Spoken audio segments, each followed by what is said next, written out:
नर्क के उस भयानक कोलाहल के बीच भी उस नाम की गूंज चारों दिशाओं में फैल गई और एक पल के लिए तो उस नर्क में सदियों की तड़पती आत्माओं को भी ऐसा लगा मानो उनके कानों में गंधर्वों का दिव्य संगीत बज उठा हो।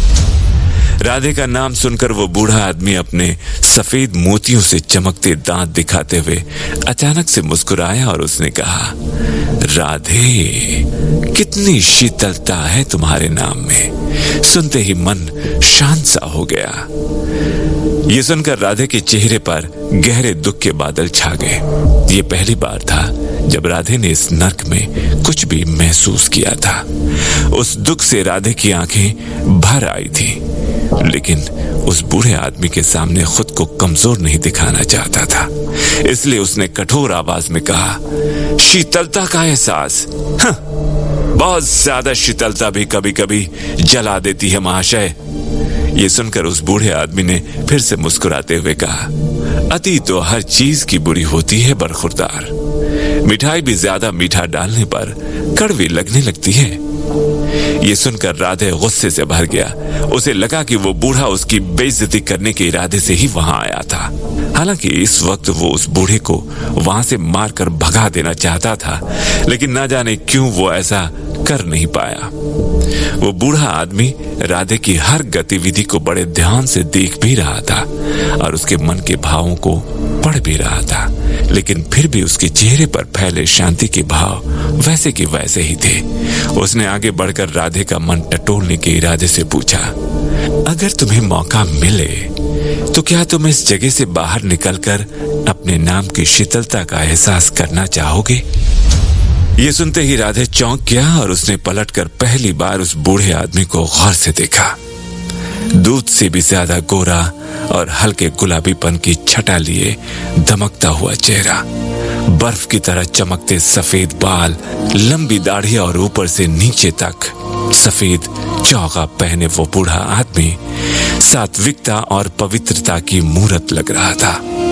उसका झुर्रियों से भरा हुआ चेहरा उसके समय से भी ज्यादा पुराने होने की गवाही दे रहा था और उसकी शफाक आंखें स्वर्ग के झरने के पानी की तरह साफ थी।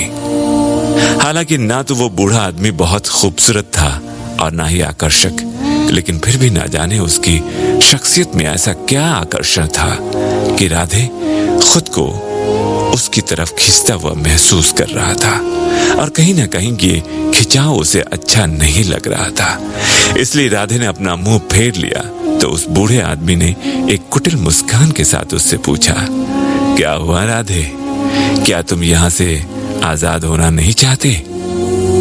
ये सुनकर राधे से रहा नहीं गया और उसने झल्लाते हुए कहा, क्यों पूछ रहे हो ये सब?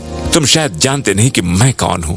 अगर मैं इस नर्क से भाग भी गया तो भी देवराज इंद्र मुझे कहीं ना कहीं से ढूंढ ही निकालेंगे और मैं एक बार फिर से यहाँ लौट आऊंगा। इसलिए बेहतर है तुम अपनी ये बकवास बंद करो और ऐसे ख्याल मेरे दिमाग में मत डालो। मैं यहाँ तब तक बैठा रहूंगा जब तक कि मेरी आत्मा यहीं बैठी बैठी पूरी तरह सड़ न जाए। उस बूढ़े आदमी में कुछ तो खास था। राधे का इतना कड़वा जवाब सुनने के बाद भी उसके चेहरे पर गुस्से का नामो निशान तक नहीं था। उसने मुस्कुराते हुए राधे से कहा, अगर मैं कहूं कि तुम्हें देवराज के गुस्से से चिंता करने की कोई जरूरत नहीं, तुम यहां से बिना किसी डर के जा सकते हो।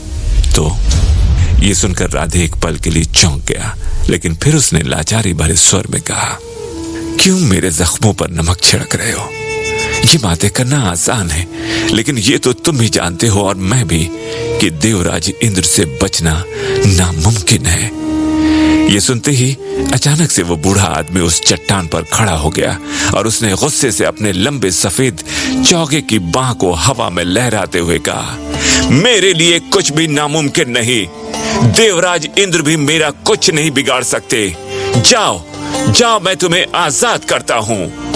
उस बूढ़े आदमी के ऐसा कहते ही अचानक से उस नर्क का काला स्याह आसमान उजाले से भर गया, मानो लाखों सूरज एक साथ उस जगह को रोशन करने लगे हों और देखते ही देखते नर्क की वो हजारों साल पुरानी रात एक खूबसूरत दिन में बदल गई। ये देखकर राधे हक्का बक्का रह गया। उसने हैरानी से उस बूढ़े आदमी से पूछा, आखिर आप हैं कौन?